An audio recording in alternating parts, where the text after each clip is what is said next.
Désolée, j'ai le bout du nez qui est rouge, mais en même temps il gratte. Vous faites des allergies aussi avec le beau temps qui vient là?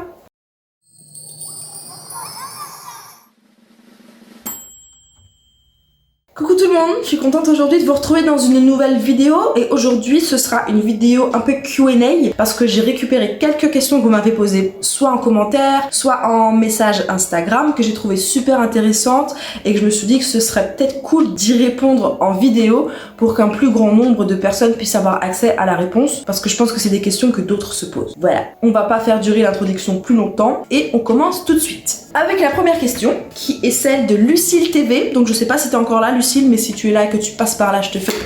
Oula, mon ordi. Je te fais un bisou et je te remercie pour ta question. Elle nous dit: coucou, j'aurais une petite question, je souhaiterais faire plus que tout le métier de prothésiste ongulaire et de préférence à mon compte. Sauf que je ne sais pas comment m'y prendre, par qui dois-je passer et me renseigner? Avais-tu de l'argent de côté ou as-tu fait un prêt? J'ai énormément de questions dans la tête et je ne sais pas vers qui me tourner. Je suis diplômée d'un bac et d'un CAP esthétique et je suis également une formation de styliste ongulaire. Merci, j'attends ta réponse avec impatience en espérant que tu vois mon message. Bisous. J'ai vu ton message et je t'embrasse. Sa question est pas mal costaud. C'est pour ça que c'est intéressant d'y répondre en vidéo parce que je peux pas répondre à un message comme ça juste par écrit avec 3 lignes, c'est juste pas possible quoi. Et on va parler franchement, je peux pas passer non plus 45 minutes à discuter avec chacune d'entre vous qui me pose ce genre de message. Sinon concrètement je passe ma journée à parler avec vous, je ne crée pas de contenu, je ne travaille pas, je mange pas, je paye pas mes factures, bref. Donc non, ça, je peux pas faire comme ça non plus. Honnêtement les filles, je peux pas faire comme ça. Donc si vous avez des questions qui sont archi importantes, archi pertinentes comme ça, posez-les. Je vous conseille même plutôt de les poser en commentaire plutôt que de les poser en message privé sur Instagram. Et je les screen, je les garde et j'y réponds en vidéo. Le premier point de sa question, c'est bon déjà qu'elle veut être prothésiste ongulaire à son compte, elle veut pas travailler en salon, etc. Elle veut travailler à son compte, sauf que je ne sais pas comment m'y prendre, par qui dois-je passer et me renseigner. Alors déjà, si t'es arrivé sur ma chaîne, je pense que tu as déjà commencé à te renseigner un petit peu, je pense que tu as déjà fait des recherches, toi-même tu as dit à la fin, et je suis également une formation de styliste ongulaire, donc en fait tu t'es déjà renseigné. Tu t'es déjà renseigné, tu as déjà trouvé une formation, c'est par là que j'allais commencer. J'allais te dire de commencer à t'entraîner éventuellement un petit peu toute seule à la maison pour tâter un petit peu le terrain, voir si manipuler les produits te plaît, etc. Et après de commencer à chercher une formation qui t'inspire. Sauf que c'est déjà le cas. Donc continue à t'entraîner, développe ta clientèle petit à petit en commençant par des modèles. Je vous mets 2 vidéos qui concernent un petit peu le sujet, la vidéo sur la formation et la vidéo sur j'ai peur de faire les ongles. Je vous les attache en barre d'informations. Je vous conseille d'aller les voir si ces sujets-là vous parlent parce que je parle en toute transparence, en toute honnêteté et je vous donne mes sincères conseils pour vraiment commencer en fait. Vraiment commencer à avoir vos premières clientes et à faire les ongles pour les premières fois. Donc si tu es dans ce cas-là, Lucille, je t'invite à aller regarder ces vidéos, mais dans l'idée, commence à prendre des modèles, commence à faire les ongles sur toi, sur les autres, et petit à petit, tu vas développer ta clientèle et t'installer comme ça. En parallèle, pendant que tu t'entraînes, prends des modèles, tu vas voir la Chambre des métiers des commerces et de l'industrie, la Chambre des métiers de l'artisanat, pour nous, c'est la CMA, Chambre des métiers de l'artisanat. Tu vas aller voir, tu vas leur expliquer ton projet, et eux vont te poser des questions pertinentes, des questions que tu as besoin de te poser pour savoir si ton projet peut aboutir ou pas, dans quelles conditions, etc. De toute façon, la chambre des métiers, c'est une case obligatoire parce que c'est par là que tu vas t'enregistrer après. Donc vas-y, c'est un peu comme si tu cherchais un travail classique et qu'on te disait « ouais mais commence par t'inscrire au Pôle emploi ». Tu vois, c'est un peu ça.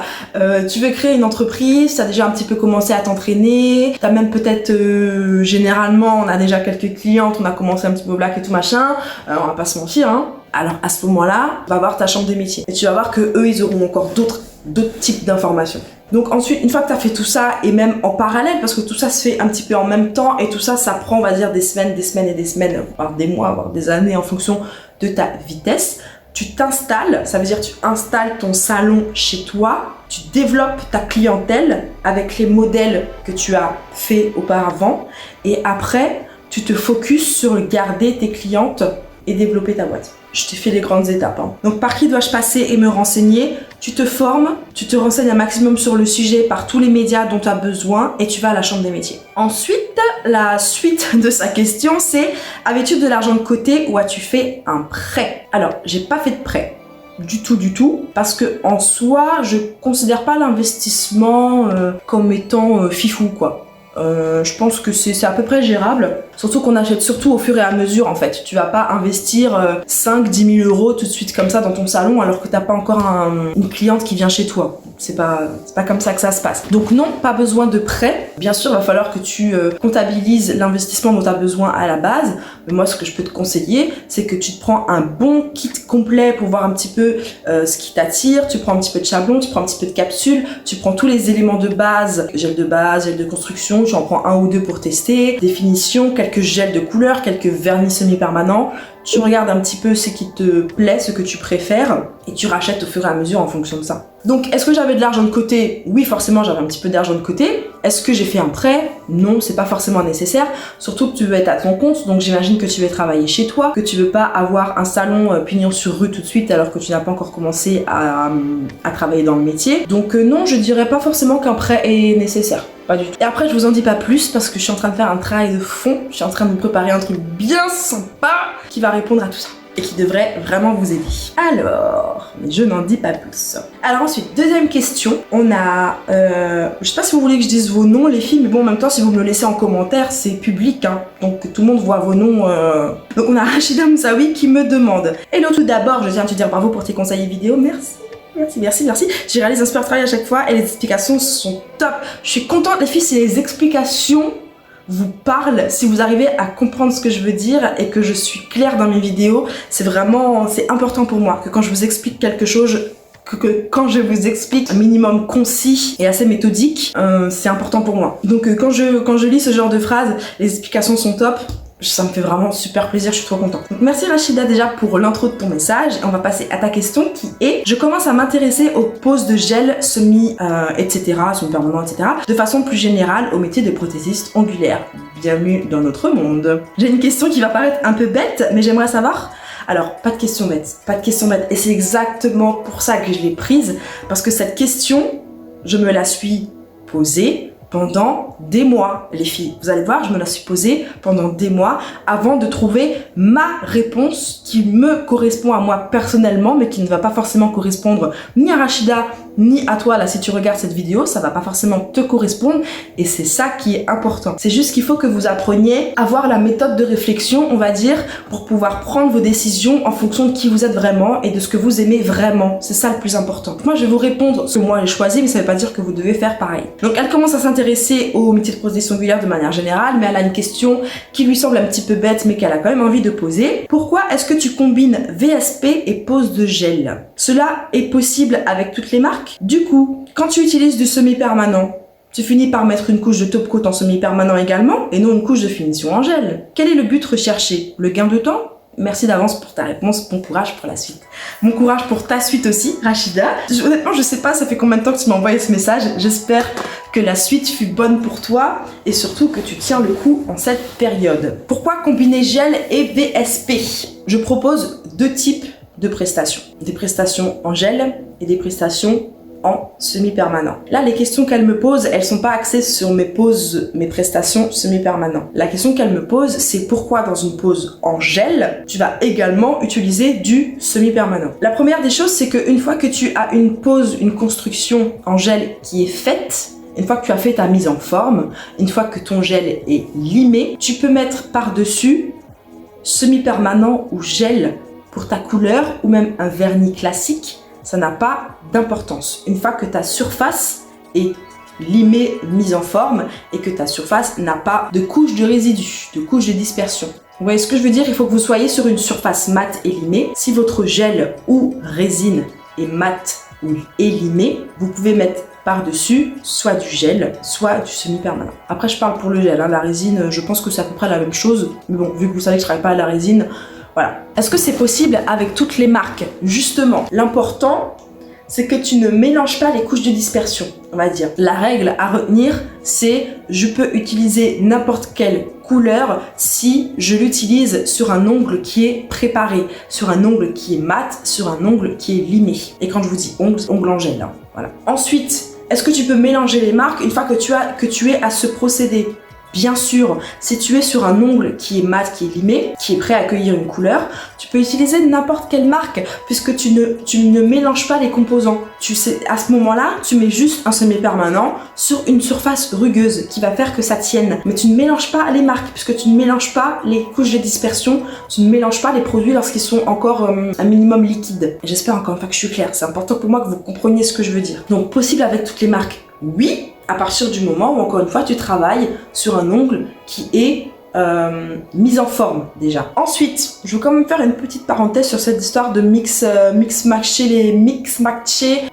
Je vais quand même faire une petite parenthèse sur cette histoire de mixer les marques entre elles. Il y a quand même un gros point d'interrogation sur ça, dans le sens où, admettons, vous faites une pose de semi-permanent, vous utilisez une base Madame Glam, une couleur ongle 24 et un top coat indigo. Disons que si après vous envoyez un message à la marque en lui disant oui, je comprends pas, le vernis il tient pas, le top coat il craquelle, etc.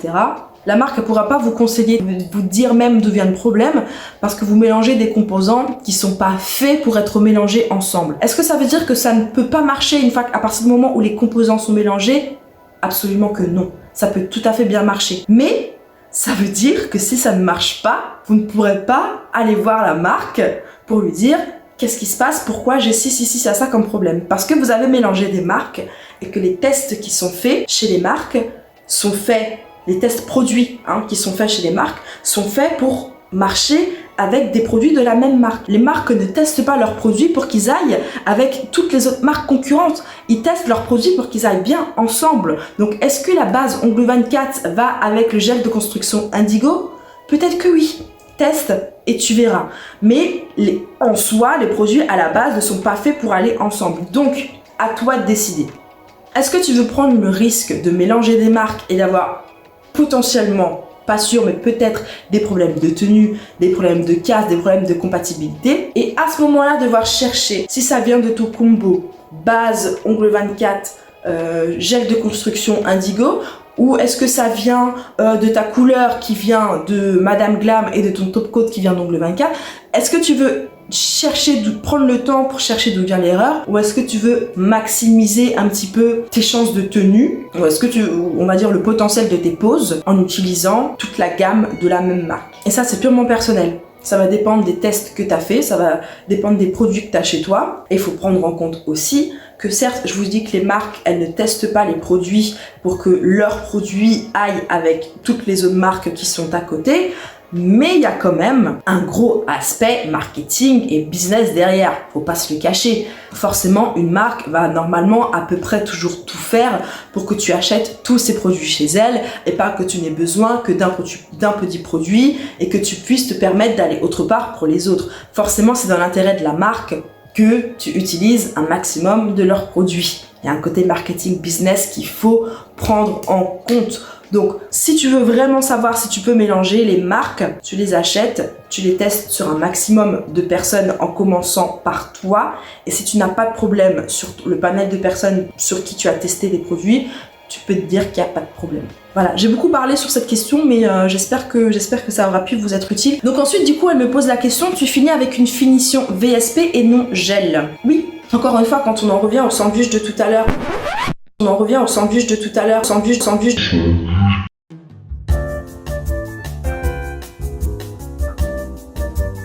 On disait l'essentiel, c'est que vous utilisiez un vernis semi-permanent sur une couche de construction, une couche de gel qui est matifiée, qui est prête, qui est mise en forme. Une fois que vous avez posé votre couleur VSP sur votre gel de construction, vous vous retrouvez du coup avec une couche mouillée, votre couche de couleur qui, elle, a une couche de dispersion. Donc là, il va falloir utiliser un top coat qui correspond à ce que vous avez mis en dessous. Mon conseil personnel, c'est si vous utilisez un VSP, vous utilisez bien entendu un top coat VSP par-dessus. Et moi, si j'en ai la possibilité, j'utilise la même marque de top coat que de ma couleur. Comme ça, je suis sûre de ne pas avoir de problème de craquellement, de craquement, ou de tenue, ou de peel-off, ou je ne sais pas quoi, parce qu'il y a une incompatibilité entre mon top coat et ma couleur, notamment avec la petite parenthèse que je vous ai fait juste avant. J'espère que tu comprendras mieux du coup pourquoi oui, j'utilise une finition VSP et non gel, et en plus de ça,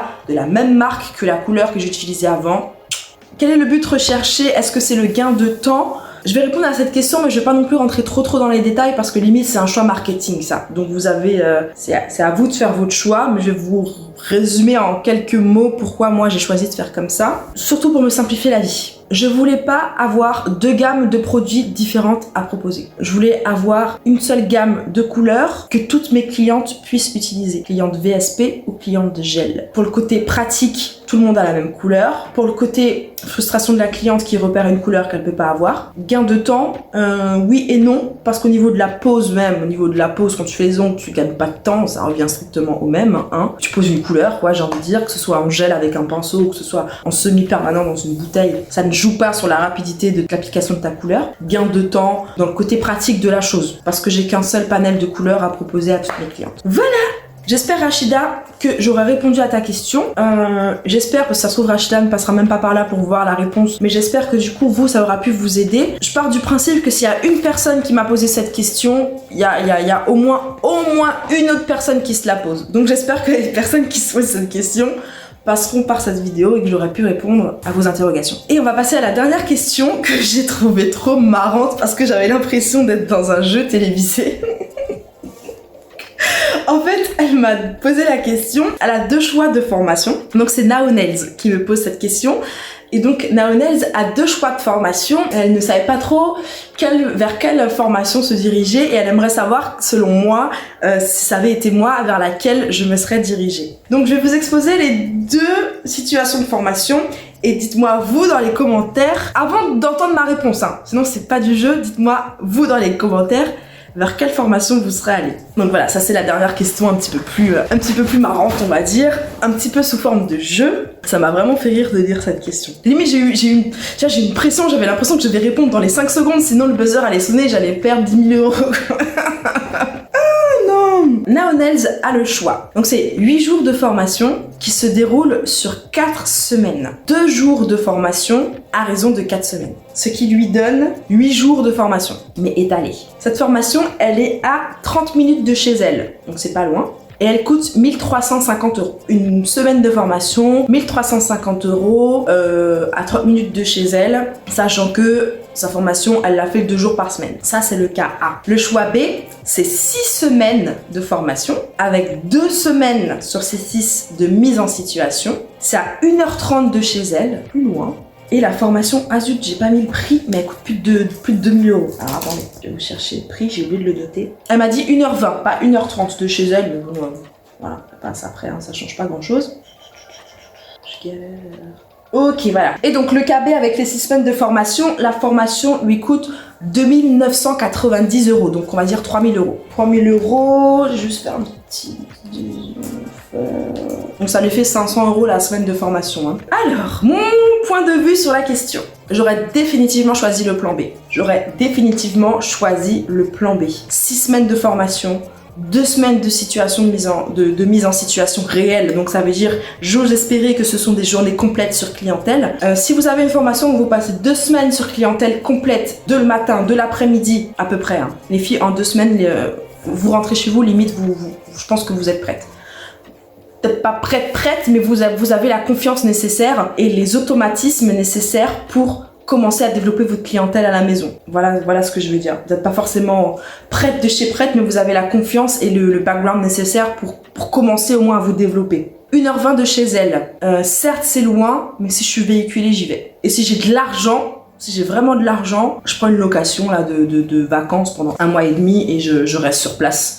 Je regarde ce qui me coûte le plus cher entre faire le va-et-vient d'essence ou entre rester sur place et j'avise en fonction de ça. Par rapport au plan A, ce qui peut être intéressant, cette histoire de 2 jours de formation pendant 4 semaines, que si vous avez un temps plein à côté, si vous travaillez à côté, si vous avez un 80%, quelque chose comme ça, ça vous permet de travailler et de vous former en même temps. Donc ça franchement pour les personnes qui sont déjà dans la vie active, peut-être pour les mamans, je sais pas, ça peut être vraiment plus pratique que de suivre une grosse formation lourde de 6 semaines consécutives. Ça, je peux l'entendre. Par contre, si les 2 formations, si les 2 niveaux de pédagogie sont équivalents dans les 2 formations, c'est garanti que la personne qui fait la formation B ressort avec des armes beaucoup plus puissantes pour commencer son business que la personne qui a fait la formation A. Après, si tu es déjà dans la vie active, que tu as un budget qui est un petit peu un budget on va dire extensible et qui est pas je sais pas trop comment dire, mais voilà, si t'as pas un énorme budget, que t'es obligé vraiment de te limiter, le fait que ce soit à 30 minutes de chez toi, donc ça veut dire que tu puisses certainement y aller en transport en commun ou qu'en essence tu n'utilises pas un plein à chaque fois pour y aller, et qu'en plus de ça, ça te permette de travailler à côté parce que c'est que 2 jours dans la semaine ou de t'occuper de tes enfants ou que sais-je, c'est à prendre en compte. C'est une organisation et un moyen d'apprendre qui va être différent. Ça veut dire que si tu n'es que 2 jours dans la semaine en formation, les 5 jours qui suivent, ou au moins les 3, si tu veux compter 5 jours sur une semaine en jour ouvré, tu vas travailler chez toi toute seule et tu vas t'entraîner toute seule. Est-ce que tu vas avoir la discipline pour t'entraîner chez toi toute seule pendant 3 jours? Est-ce que tu vas avoir le temps? Est-ce que tu as les enfants à la maison justement? Est-ce que tu vas vraiment pouvoir prendre le temps de t'entraîner sérieusement pendant ces 3 jours-là pour pouvoir revenir la semaine d'après à la formation avec ce que tu as appris la semaine d'avant comme acquis? Parce que tu t'es bien entraîné chez toi. Quel type d'apprentissage tu préfères? Je pose ces questions-là les filles parce que c'est important que vous vous posez les questions. Moi je peux pas y répondre à ces questions-là. Je suis pas dans votre situation, j'ai pas votre argent, j'ai pas votre famille, j'ai pas votre organisation, j'ai pas votre temps, on a chacun notre vie. Moi personnellement, si j'avais aucune contrainte ni financière ni quoi que ce soit, bien sûr que je prends le choix B, mais bien sûr le choix B, 6 semaines de formation et 2 semaines de mise en situation. Sur le papier, on ressort de ça avec un package, avec des armes qui sont plus puissantes pour commencer à développer son business. Ça revient à 500 € la semaine, donc c'est archi correct. À voir quelle qualité de pédagogie vous avez pour 500 € la semaine. Est-ce que vous comprenez toutes les questions que vous devez vous poser pour pouvoir répondre à ce genre de réponse-là, à ce genre de questions-là? Je peux pas répondre à votre place, ça dépend de votre situation. Mais par contre, ce que je peux voir avec vous, encore une fois, c'est par quelle interrogation et par quelle méthodologie de pensée vous devez passer pour pouvoir répondre à ces questions-là au mieux en fonction de votre situation à vous. Encore une fois, ça c'est ma façon d'apprendre les choses et je vous prépare quelque chose de plutôt sympa pour ça. Voilà les filles, j'espère que cette vidéo vous aura plu. Moi j'aime beaucoup faire les vidéos chit-chat, en plus ça fait longtemps que je n'ai pas fait quand même je trouve. Donc en ce moment, vu que comme j'arrête pas de vous dire dans cette vidéo, je suis en train de faire un petit peu du travail de fond, je travaille sur mon site, je travaille sur d'autres trucs. Je vais pas forcément vous faire de gros tutos, grosses démos là dans les prochains jours, je ne pense pas. Mais par contre, si vous avez ce genre de questions, un petit peu axé business, un petit peu axé choix des produits ou je ne sais quoi, vous voyez, je pense un petit peu le genre de questions, n'hésitez pas à me les poser en commentaire parce que je pense que je serai beaucoup plus à même de vous faire ce genre de vidéo dans les prochains temps. Donc j'espère vraiment que la vidéo n'aura pas été brouillon. J'espère vraiment qu'elle aura pu vous donner des éléments de réponse. Si les filles qui m'ont posé les questions passent par là, je vous fais encore un bisou. Merci pour vos questions qui étaient vraiment super pertinentes. Et j'ai apprécié y répondre. J'espère que ça vous aura plu, que vous aurez passé un bon petit moment avec moi. Si c'est le cas, n'oubliez pas les pouces, n'oubliez pas les feedbacks dans les commentaires. Et d'ici la prochaine vidéo, portez-vous bien!